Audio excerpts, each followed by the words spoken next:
Good morning, everyone. Bom dia a todos. And we say praise the Lord. The music Podemos dizer, louvado seja Deus, que coisa linda a música essa manhã toda.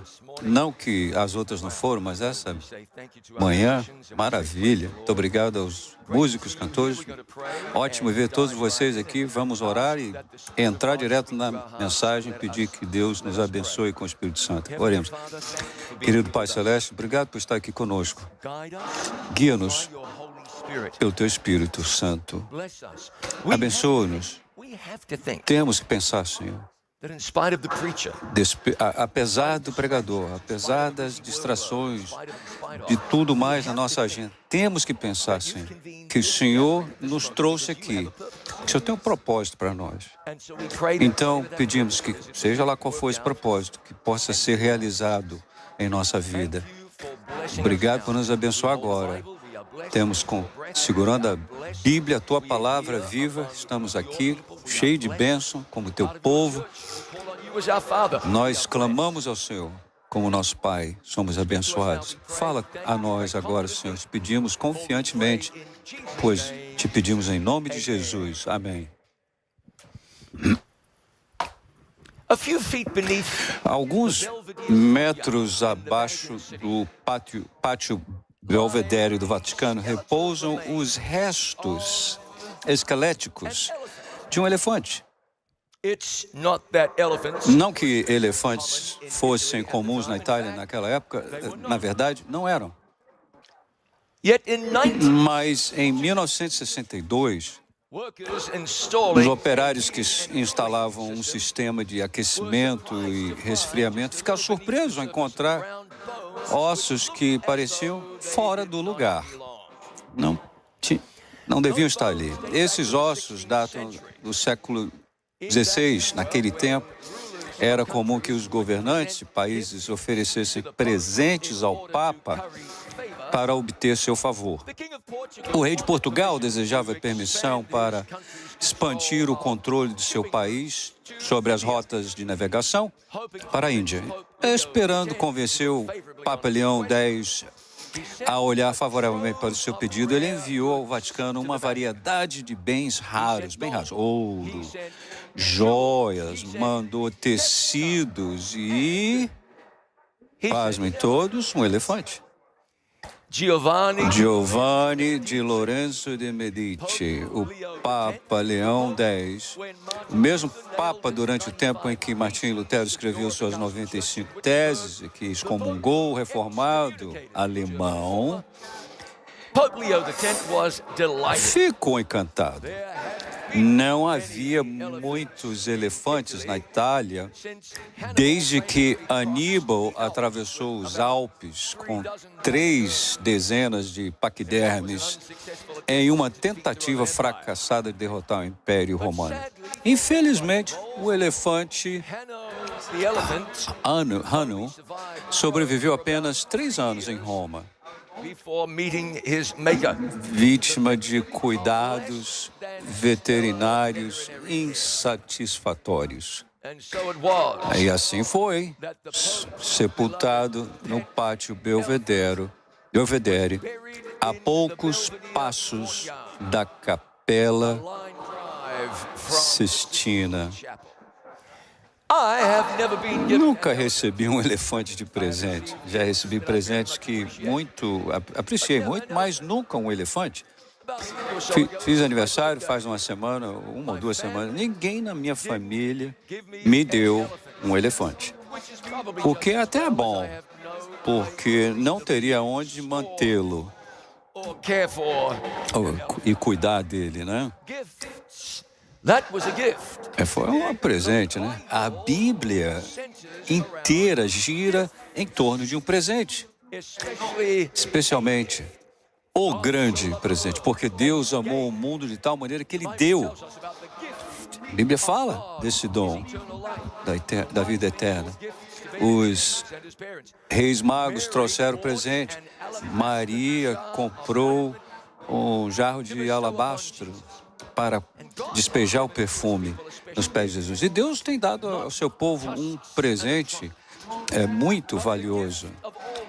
Mas o dom de todos os dons, que mudaria tudo, que nos mudaria, que infelizmente é comumente negligenciado. É aquele que troca tudo, muda tudo. Nós revolucionaria a igreja e energizaria seu ministério. O Espírito Santo, queridos, ele nos traz a presença pessoal de Jesus. Jesus disse: não vos deixarei órfãos, voltarei para vocês.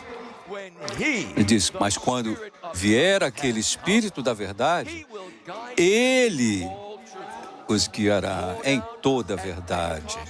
Derramado no Pentecostes, o Espírito Santo deu poder à mensagem e resultou na conversão de milhares em um só dia. Deus sempre esteve disposto a enviar o seu Espírito com poder. Há 2000 anos, Deus prometeu que concederia esse presente especial, seu Espírito à igreja, de forma especial. Lemos sobre isso naturalmente no livro do Apocalipse. 12:17, o dragão irou-se contra a mulher e foi fazer guerra ao resto da sua descendência, os que guardam os mandamentos de Deus e têm o testemunho de Jesus Cristo.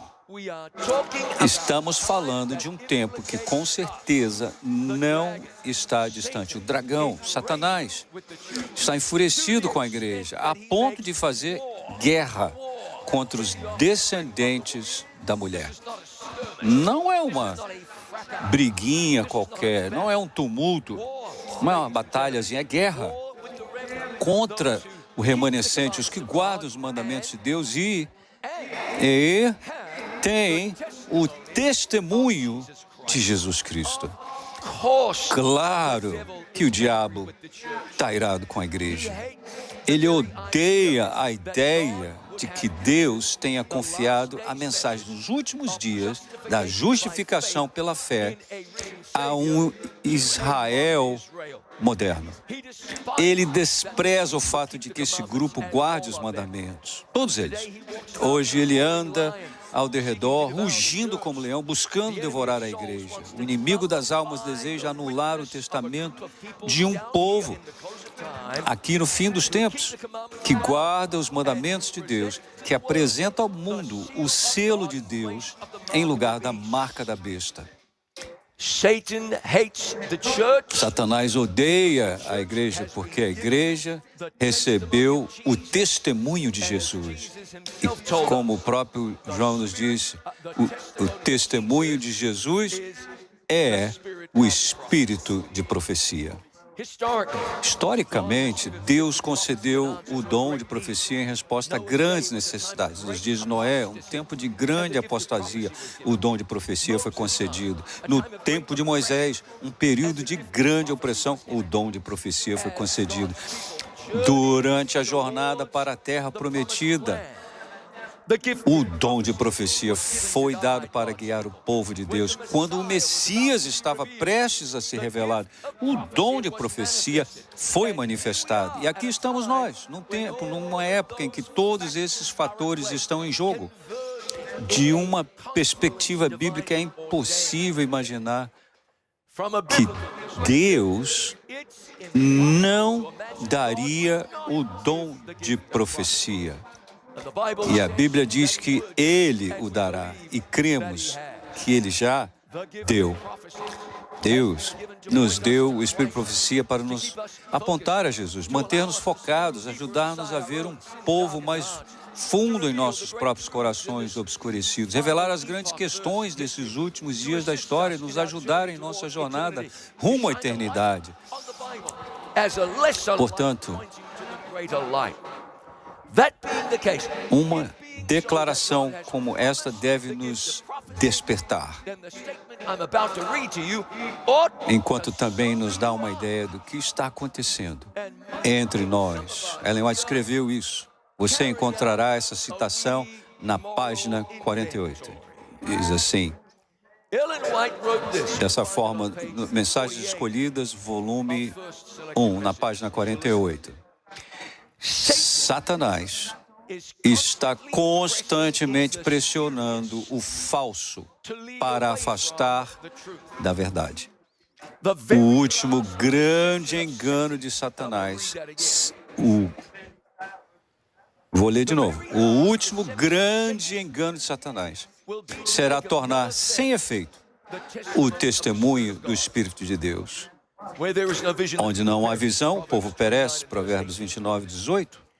Satanás trabalhará engenhosamente, de maneiras diferentes e por diferentes meios, para abalar a confiança do povo remanescente de Deus no verdadeiro testemunho. Eu rogo a Deus que isso te faça parar e pensar. Ela continua. Haverá um ódio aceso contra os testemunhos, que é satânico. As ações de Satanás serão no sentido de abalar a fé das igrejas nos testemunhos. Por essa razão, Satanás não pode ter um caminho tão livre para introduzir seus enganos e aprisionar almas em suas ilusões, se os avisos e repreensões e conselhos do Espírito de Deus forem atendidos. Fecha aspas. Ele precisa atacar os testemunhos para ter êxito, pois eles nos mostram o caráter de Deus, o caráter do inimigo e nos apontam incansavelmente para a Bíblia, como nossa regra de fé e prática. Não fazemos nenhum favor a nós mesmos quando colaboramos com as intenções do diabo. Permita-me apelar a você, continua aqui. Não abandone o espírito de profecia. Líderes da igreja, pastores, inspirem confiança nesse dom dado à igreja. Por bondade, ninguém está fazendo a obra de Deus quando se coloca em oposição aos testemunhos. Não abandone esse dom precioso. Muito pelo contrário, está fazendo a obra de outro poder se não se alinhar com isso. Irmãos e irmãs, o dom de profecia é tão bíblico quanto o sábado ou a segunda vinda de Jesus. Não podemos menosprezar, não queremos empurrá-lo para baixo. Não enfraqueça o espírito de profecia, não fale contra ele quando o faz estar lutando contra a igreja. Sem negligenciar a Bíblia, nem por um momento. Leia o espírito de profecia. Leia a série O Conflito dos Séculos. Sua vida será transformada. Leia o grande conflito e depois leia de novo, pois o livro que me levou à fé em Cristo mudou minha vida. Deixe-me mudar a sua também. Foi-me dado pelo meu irmão 3 vezes. Li enquanto estava numa banheira no norte de Londres e ele fez mais do que responder às minhas perguntas. Ele fez mais do que expor um panorama dos últimos dias da Terra. Mostrou-me a justiça pela fé. Mostrou-me que até mesmo um pecador como eu tinha esperança em Jesus. Essa leitura me levou a Cristo, me mostrou a justificação pela fé, grande misericórdia que me convenceu, até mesmo um pecador como eu poderia ser salvo pelo poder de Jesus. Leia o Desejado de Todas as Nações, leia as parábolas de Jesus. O povo de Deus, eu recebi esses 2 livros de um amigo e eu li esses livros, os devorei, porque eles me moldaram, me formaram. Eu vi claramente o caráter de Deus, sim, o povo de Deus. tinha lei, e Deus levantou Jeremias, Isaías, Ezequiel com mensagens específicas para os tempos em que vivia. A igreja primitiva tinha o Antigo Testamento e pessoas entre eles que conheceram Jesus. E ainda assim, Deus levantou as 4 filhas de Filipe, Paulo, Ágabo, Barnabé e Silas, Pedro. Deus concedeu o dom de profecia, o presente da profecia, para ajudar a amadurecer a igreja do tempo dos fins, preparação para a vinda de Cristo. Eu não defenderia o ministério de Ellen White se a Bíblia não o fizesse. O remanescente, que tem o testemunho de Jesus, quer dizer que Deus lhe daria um presente e você o devolveria? Quem é que vai fazer um negócio desse? É claro que devemos manter o equilíbrio, mas estou dando crédito a você por ter bom senso, maturidade espiritual suficiente para fazer isso. Alguém pode perguntar, e quanto aos que abusam dos escritos de Ellen White? Existem pessoas que abusam de celulares muito mais. E mesmo assim, todos aqui têm um no bolso. E agora? Vai jogar no lixo? As pessoas abusam de automóveis. E você não está andando por aí como forma de protesto. As pessoas abusam da internet. E eu não vi aqui ninguém em St. Louis, ninguém lendo jornal de papel na última semana. As pessoas abusam da Bíblia e você não vai se tornar um ateu por causa disso. Deus levantou esse dom para o seu povo. Ao revermos nossa história passada, tendo viajado por cada passo até o nosso estado atual, posso dizer, louvado seja Deus, ao ver o que Deus operou, fico cheio de admiração e com confiança em Cristo como líder. Nada temos a temer quanto ao futuro, a menos que esqueçamos a maneira como o Senhor nos tem conduzido e seus ensinamentos em nossa história. Deus é o doador de presentes. Ele deu à igreja o dom de profecia e Deus quer liberar o dom do Espírito Santo em sua vida, em seu ministério, em sua congregação. Deus lhe ofereceu esse dom, você pode receber de novo do mesmo Espírito Santo. Jesus diz, ora, se vós, sendo maus, sabeis dar boas dádivas aos vossos filhos, bons presentes, quanto mais dará o Pai Celestial, o Espírito Santo, àqueles que lhe pedirem. Senhores e senhoras, você pode receber o dom do Espírito Santo com grande poder, para que Deus possa realizar coisas maiores através de você. A França deu a Estátua da Liberdade. O magnata indiano Mukesh Ambani deu à sua esposa um avião Airbus 319. Seu irmão comprou para a esposa um iate de 84 milhões de dólares. Mas nada disso se compara ao que Deus lhe deu livremente no Espírito Santo. A maior prioridade dos discípulos depois que Jesus ascendeu ao céu foi orar pela efusão, pelo derramamento do Espírito Santo. E essa oração foi respondida de forma... Vamos voltar a Romanos. Vamos ver o que Deus quer fazer em sua vida e na vida da igreja por meio do Espírito Santo. Martinho Lutero chamou o livro de Romanos de a parte principal do Novo Testamento e o evangelho mais puro,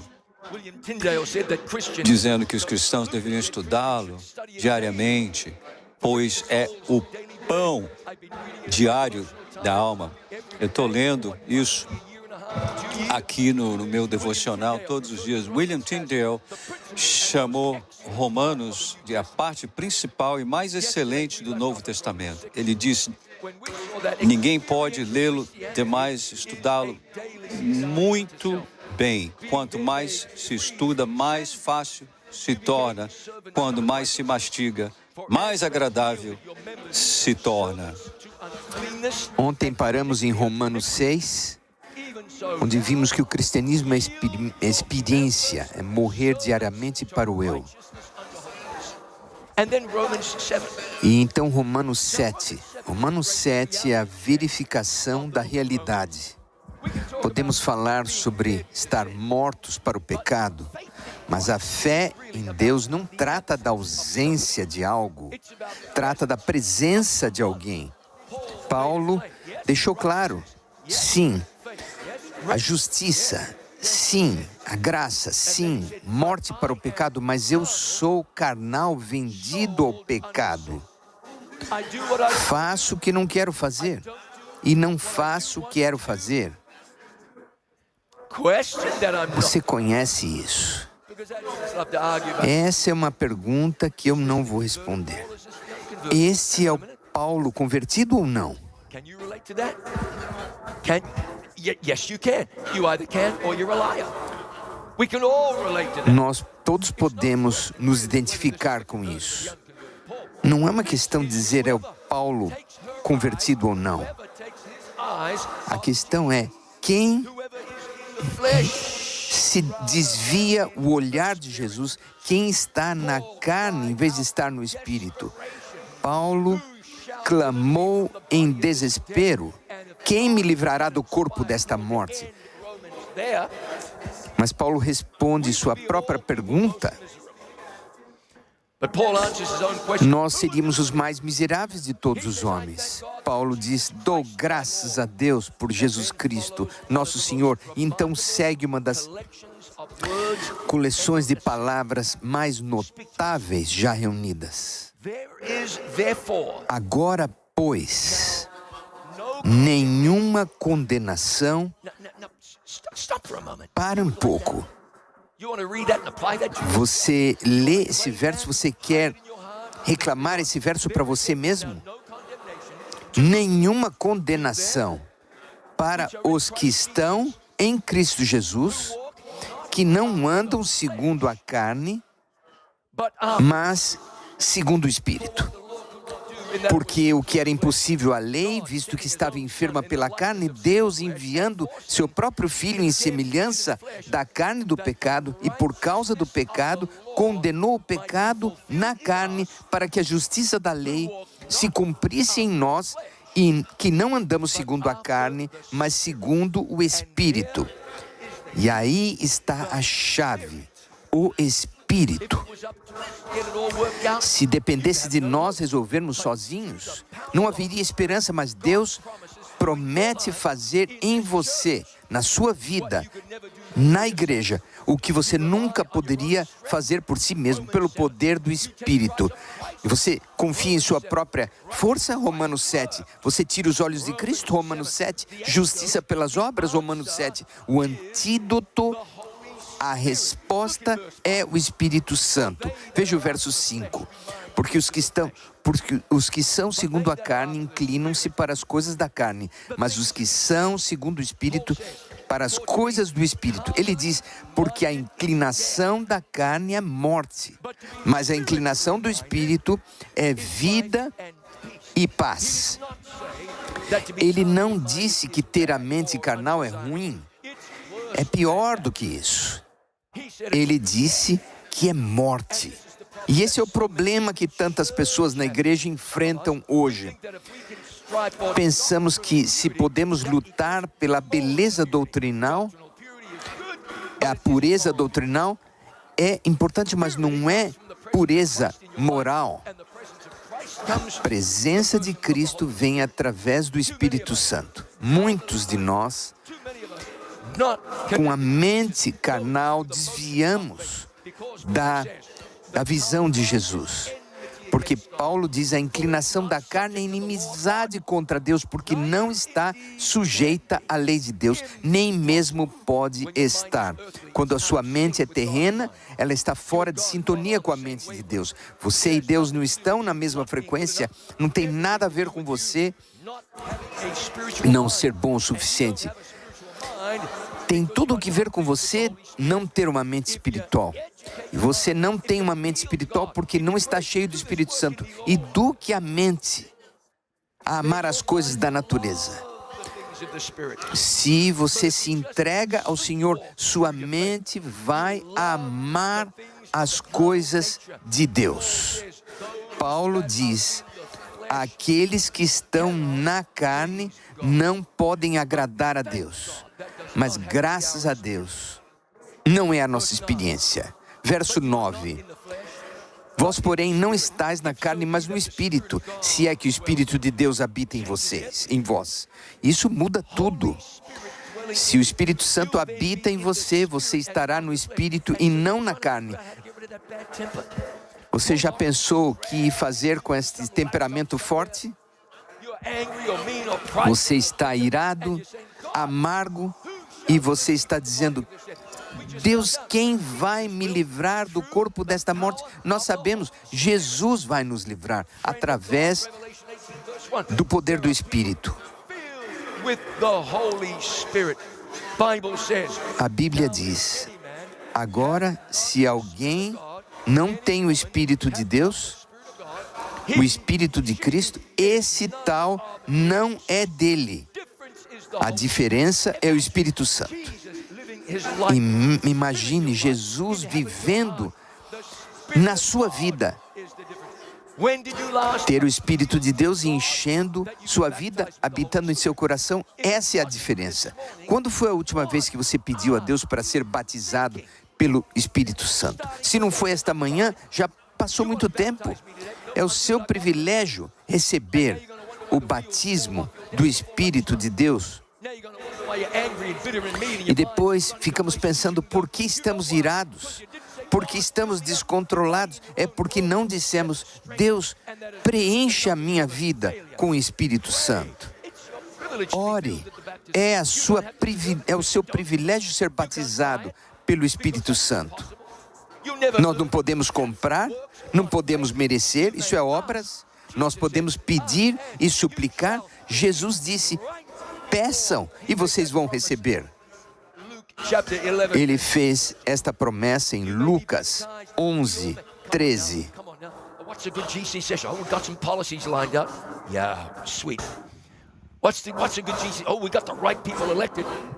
Conseguimos as pessoas certas na eleição da Conferência Geral?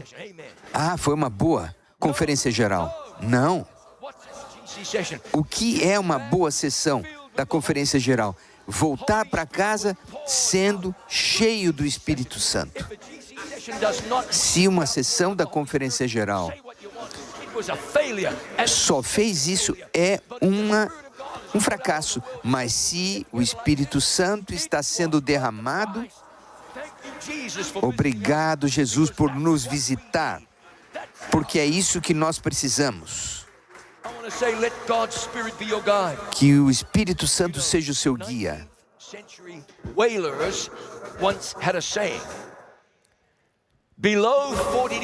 Os baleiros do século XIX tinham um ditado: abaixo dos 40 graus de latitude, um pouco ao sul de Buenos Aires, Argentina, não há lei. Abaixo dos 50 graus, dizia-se, não há Deus. Depois que o navio Endurance ficou preso no gelo perto do Polo do Sul, o explorador britânico Ernest Shackleton e sua equipe viajaram até a remota Ilha Elefante, 560 quilômetros de onde o navio estava. Sabendo que não poderiam sobreviver ali, Shackleton e 5 tripulantes zarparam em um bote de 6 metros junto à ilha Geórgia do Sul, 1.320 quilômetros de distância, atravessando os mares mais perigosos do planeta. A passagem de Drake. A jornada estava destinada ao fracasso. Às vezes, à noite, os marinheiros achavam que viam estrelas, quando, na verdade, viam o topo das ondas se curvando sobre eles. Isso não era não era uma estrela. É impossível exagerar o desespero que enfrentaram. Hoje nos lembramos de Shackleton, que levou as pessoas através do oceano. Que herói! E todos morreram. O que nós não lembramos é que havia um neozelandês, Frank Worsley, de Akaroa, na Ilha do Sul. E ele foi o navegador. Ele guiou este barco pequeno com equipamentos rudimentares, um cronômetro, livros náuticos. Ele manteve o bote no rumo certo, não por causa do capitão. Nós não estamos dando crédito ao aventureiro. O crédito vai ao navegador humilde, amigo de Deus. Nós temos um navegador. O Espírito de Deus foi dado para guiar o navio da igreja por águas turbulentas. A menos que sigamos a guia do navegador, o Espírito Santo vai nos guiar.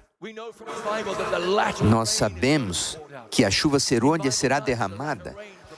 No tempo da Bíblia, a chuva serôdia preparava a plantação. A chuva serôdia vai completar os crentes, capacitando a igreja, trazendo unidade. Não dá para fazer a obra de Deus quando brigamos. O Espírito de Deus não traz inimizade. Podemos não concordar, mas estamos unidos. O Espírito de Deus, o navegador, vai nos guiar. Ellen White disse que quando a chuva serôdia for derramada, alguns a chamarão de fanatismo. Imagine, nós ainda não vimos nada. Esteja pronto para que Deus utilize você. O Espírito Santo traz para nós o fruto do Espírito. Ele traz o caráter de Cristo. Veja o que Deus diz. Eu vos darei um coração novo e porei dentro de vós um espírito novo. E tirarei da vossa carne o coração de pedra e vos darei um coração de carne. Deus, nós queremos dizer naquele dia, nós esperamos o Senhor e Ele vai nos salvar. Nós não queremos ouvir o que Jeremias disse, passou a seara e nós não estamos salvos. Jesus em nós, a esperança da glória.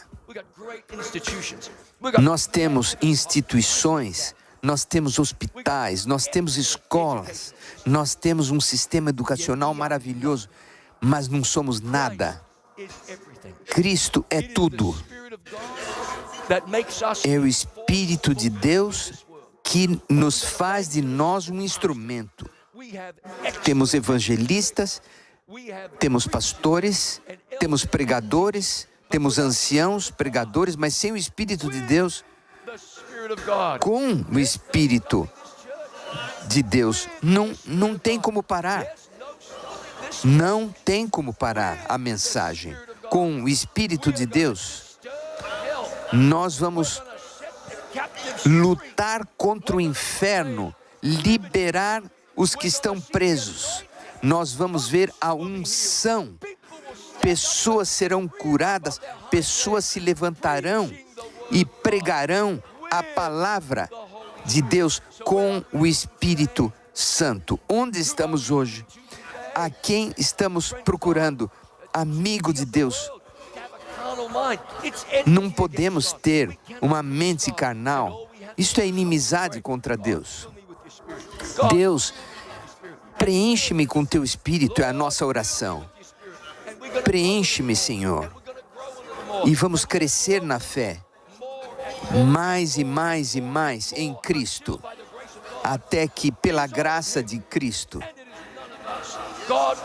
Ele tomará conta de nós. Deus anseia derramar o Espírito Santo. Amigos de Deus, não há limite para a utilização do Espírito Santo. Daqueles que colocam o eu de lado e dão espaço para o Espírito Santo. Não há limite. Where are you looking today? Where are you looking today? Para onde você está olhando hoje? Where's our Amigo de Deus, onde está o seu foco hoje? Você está pedindo a Deus, preencha a minha vida com o Espírito Santo, a tua vontade, não a minha. Alguns anos atrás, na Maratona de Chicago, uma mulher que estava correndo a maratona, Adriana, da Romênia, ela estava a milhas da linha. Estava muito quente. Muitos haviam desistido. E Adriana estava perto de ganhar a maratona. Você pode olhar isso, você pode assistir. À medida que ela está chegando na linha de chegada, ela compreende que ela vai ganhar. Ela ia ganhar a maratona de Chicago. E a multidão está torcendo e aplaudindo. Adriana Potia, ela estava aproveitando cada momento. E ela começa a cumprimentar as pessoas, está sorrindo e, de repente, existe um atleta da Etiópia. Mas ela está tão longe. Mas a Adriana estava distraída. Estava já cumprimentando as pessoas pela vitória. E a outra corredora apertou o pedal de aceleração e deu tudo num sprint. E a pessoa da Romênia que deveria ter ganhado, em poucos metros da linha de chegada, ela percebeu que a pessoa da Etiópia acabava de passar. E foi tarde demais. E em vez de chegar como a primeira, ela chegou em segundo lugar porque ela permitiu que fosse distraída. É um pouco estranho essa história. Não há tempo para discussão. Não é tempo para olhar ao lado. Este é um momento para olharmos para Jesus. Não é um momento de estarmos parabenizando uns aos outros. É uma hora de súplica por tantas pessoas que estão se perdendo. Preenche a minha vida com teu Espírito. Usa a nossa vida. Eu acredito que é o tempo. Jesus está voltando. Nós precisamos ser preenchidos pelo Espírito Santo. Vamos continuar suplicando. Não uma mente carnal. Não a minha vontade, a tua vontade. Não é a minha igreja, é a tua igreja. Não é o meu mundo, é o teu mundo. E as pessoas precisam ser salvas. Usa-nos. Esta é a nossa oração hoje. Pai querido, está tarde. Está tarde na história desta terra. E sabemos que Jesus está voltando. Nós estamos no precipício. Perto do precipício. Desde o tempo do Pentecostes. Nós te agradecemos porque as gotas do Espírito Santo estão chegando até nós, mas oramos pelo Espírito Santo para que o eu esteja de lado e que Jesus nos renove pelo poder do Espírito Santo. Não queremos o poder para nós. Oramos para que sejamos vasos através dos quais o Senhor vai trabalhar, para trazer honra e glória para o nome de Jesus. Abençoa-nos agora, preenche-nos com o Espírito Santo. Enche-nos para que sejamos. Se queremos o Espírito Santo, vamos levantar a mão para que Ele dê para você o Espírito Santo. Levante a sua mão. appealing to you for this precious gift. apelando ao Senhor por este presente. Nós reclamamos este presente, nunca mais seremos os mesmos, porque cremos e oramos no nome de Jesus. Diga comigo, amém. Amém.